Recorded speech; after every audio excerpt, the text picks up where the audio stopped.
Produced by CRE8 San Francisco for the Educational Television and Radio Center.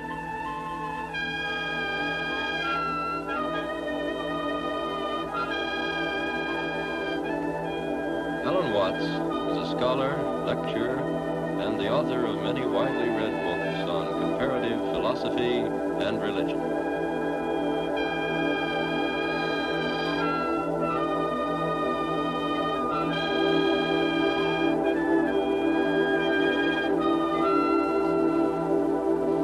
This is not the figure of a strange pagan god.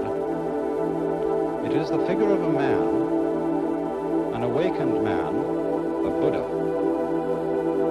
And I expect you may have wondered why almost all figures of Buddha or of many other Eastern sages that you see are seated. This figure of Buddha is in the posture of meditation. And the way in which he is seated, and the whole cast of his features and his expression, symbolize a certain attitude to life, a certain way of looking at things, which in Indian and Chinese philosophy is considered essential to sanity. Perhaps I can give you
sits down and gets the fish.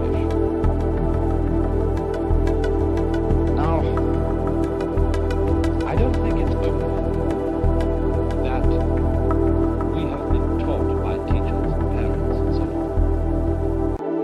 Indicating how things are different. Asking you to look at something we are calling a recalibration of all things. I speak to you right now in a linear fashion for the experience that my partner has received over the years of intuitively passing the things that I have to say and standing out of the way. You still have his filter. For if channeling is a result of spirituality through a human being, you still have the human being's filter. The culture, the language, the thought processes. Part of channeling is learning to step aside and allow. It has never been a takeover. That would be something you would call possession. It is not that. It is a meld given in love to pass information, energy, and communication. And I tell you this because in these lessons that we give now, they are difficult to communicate. If you have not experienced a certain kind of reality, then it is difficult to speak about that reality. And yet I do today. I give a message here which is in two parts, but each message is complete by itself. I have told my partner to make the two parts together, so that those either present in part 1 or 2 be able to participate in it. So this message will be complete into itself, and tomorrow's will be as well. But when you put the two together, they are greater than the sum of their parts. And this is the third language at work. There is more to the story than the words I'm speaking. It comes from the energy that's here now.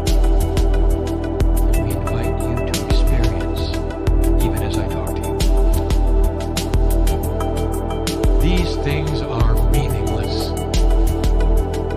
without the thickness of the love of God which sits upon you. God being that which is the collective of you when you're not here. And all those in the universe, whoever they are. God is not a singular energy. God is a soup of divinity. To describe to anyone in 3D, but which exists in a way that is palatable to the three-dimensional mind. And it moves in this realm only, designed to prove that it's real. If you have an open consciousness to these kinds of things, dear one, you'll already understand that your body recognizes what's going on. If you've come here for a healing, this is what it is. And it won't be from me or this chair. The apparition from my mind. It didn't come from you. The divinity inside you is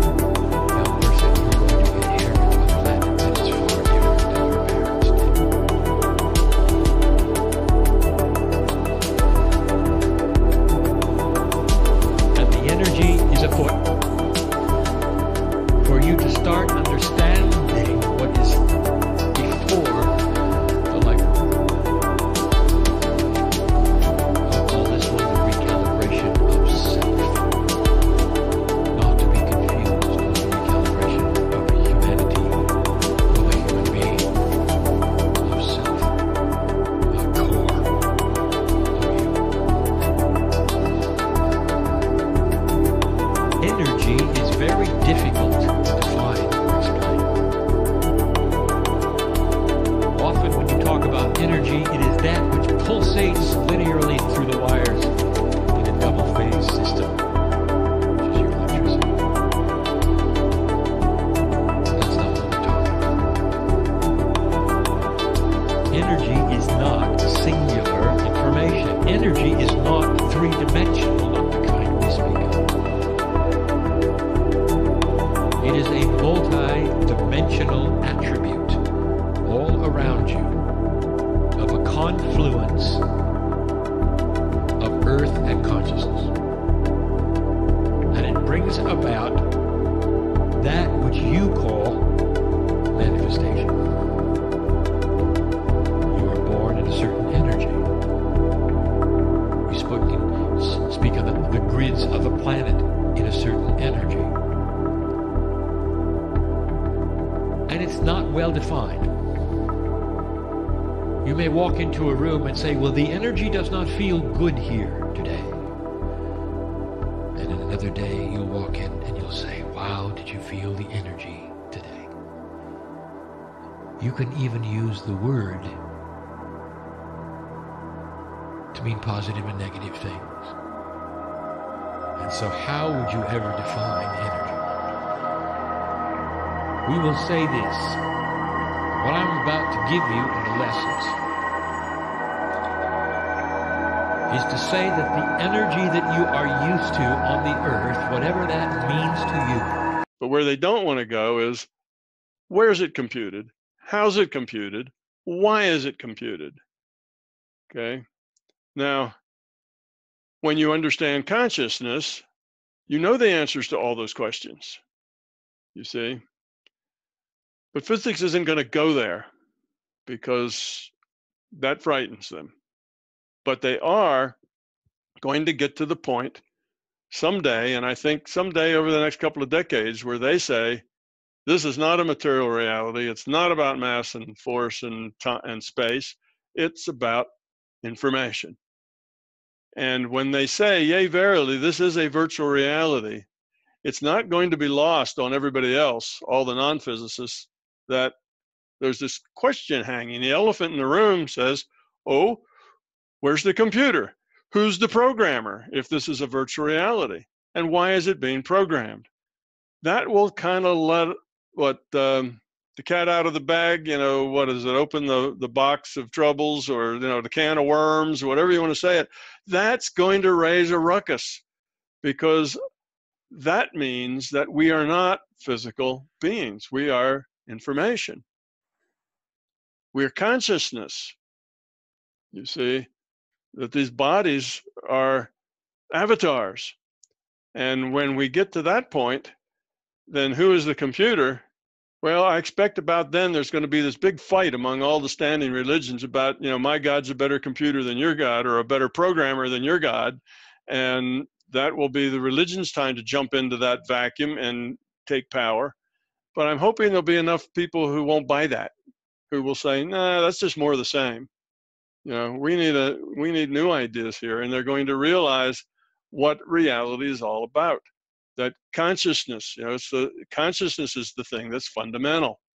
And that's why I have these 5 experiments that are going to do quantum mechanics experiments that are going to demonstrate that this is a virtual reality, that it's information based, and that it has to be generated by a conscious will, by a conscious entity. You see, and these experiments will lend a lot of evidence to that, you know, to those conclusions. So I think when that happens, if there's enough people who understand the bigger picture, that consciousness is the computer, and that we are consciousness playing avatars in a virtual reality for the purpose of making choices that help us grow up toward love, getting rid of our fear, and that the natural evolutionary path of consciousness is to lower entropy. And what that means in an information system, and again, I'm skipping a whole bunch of logical steps, but this is logic, guys. It really is science. It means becoming love. So it very logically comes to the point that our purpose here is to become love. And it's not that that sounds really cool, but that is a logical necessity of this process. The same process that's now calculating better physics says that we're here to become love. And that's not an assumption. That is a logical, that's logically derived, that is the answer. That is the only reason that we are here, and that this here even exists. So when people get that kind of a message, if there's enough of us, if we can get to that critical mass where that idea seems viable, well, this planet is full of people looking for a better way. It's full of people who know that what we're doing now isn't working.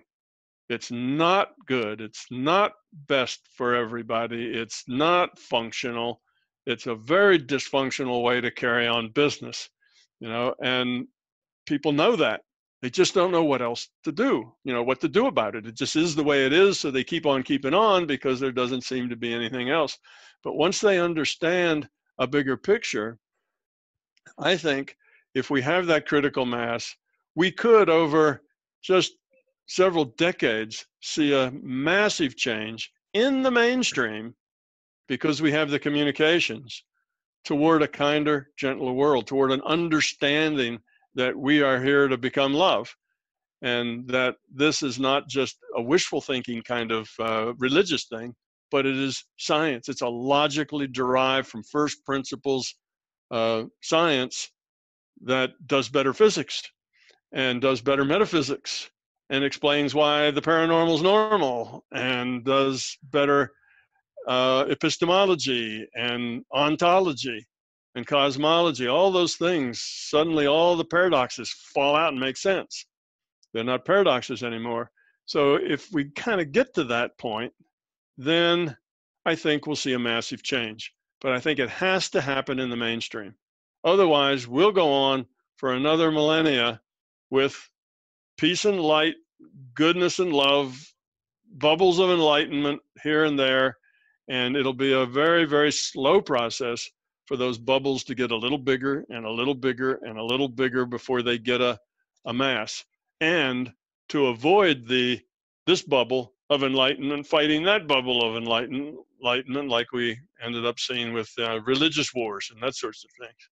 You know, yes, we all seem to be working for the same thing, but we're doing it right and you're doing it wrong, therefore we need to kill you, you know. That kind of thinking isn't really progress. So that's kind of what we've had on the sidelines. The various bubbles of enlightenment have had the misfortune of getting enough people, enough adherents, that the quality of the message gets diluted to the point that they get full of, you know, we're better, we're right, people disagree with us, are wrong. And that's a very low quality of consciousness attitude. But when organizations get big, they also get more average in their attitudes and in their qualities. So that's kind of the problem we've had. Religions and so on, they start good. It's all about love. It's all about caring. It's all about turning the other cheek and helping your brother in the big picture. And it's wonderful. And then as long as that's 10 and 20 and 30, 50 or 100 people, that's great. But once it becomes, you know, doesn't make any difference, you know, but we know that it does, don't we? Because we can talk to that car, and if we really care about that car and we love that car and we are friends with that car and we communicate with that car, then that car will do amazing things for us. Even when it should have broken down long ago, we're still going on it. And it waits until we get home before it breaks down. You know, it does things for us like that. And you'd say, well, that's just circumstance. Well, sometimes it might be. But what about the people who curse their cars? What about the people who always, you know, damn bucket of bolts and this kind of thing? Do those people have any harder time? Are they the ones that get stranded, you know, 50 miles from the nearest telephone someplace because the car quit? Yeah. Okay, so what's happening is that it's not that you are you know, changing the car. It's that the way virtual reality works, you know, enables you and your consciousness, you have this virtual reality. That's how you can affect this reality. Just because it's virtual, your consciousness, intent moves things. Your intent for that car to work better, or the relationship you have with your dog or your cat, you know, all these things. It's your consciousness, their consciousness. You know, the car, you are actually having an effect.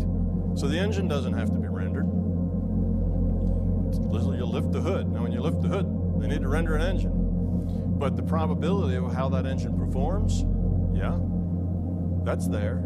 And you can modify that probability with your intent, because that's just the future probable reality. You can modify those little spikes we saw sticking up there on that. You can make that spike stick up a little higher or pull it down a little bit, because that hadn't happened yet. And you can modify what's going to happen in the future with your intent, because it's just probability at that point. It's consciousness. It's just data. You can affect data with your intent. So that's how those sorts of things work. They don't have to be rendered. So once you believe, you see that everything is physical and it's all here, and you don't understand it's a virtual reality, then all those things become impossible. And then all those people who know that they have relationships with things like that and that it makes a difference, you know, then they're all nuts. You know, they're all just imagining it. And perhaps some of them are imagining it, but there are a lot of things that we can change because of our intent. Now, what drives our intent? It drives the kind of, you know, it comes from the kind of person we are. If we're a very loving person, we get a different kind of intent than if we're a very fearful person. But have you ever noticed that people who are very loving and have very good intents also tend to have very nice things happen to them? Life works good for them. They tend to be happy. They're not, you know, they're not negative. They're very positive. And hey, when something happens that other people would run off and cry, they just smile and say, well, that's okay. That's life. You know, it happens sometimes, and they go on. You see, it's different. So their life is very different because their intents create a life for them that's very different. So that gets us back to the fundamental point that you create your own reality. Now, you're not creating it in that you say, I'm hungry, you know, I want to create a sandwich or something. That's not what I mean by you create your own reality. What I mean is that there are certain things that you have in your mind that affect your consciousness, that affects the reality that you end up interacting with.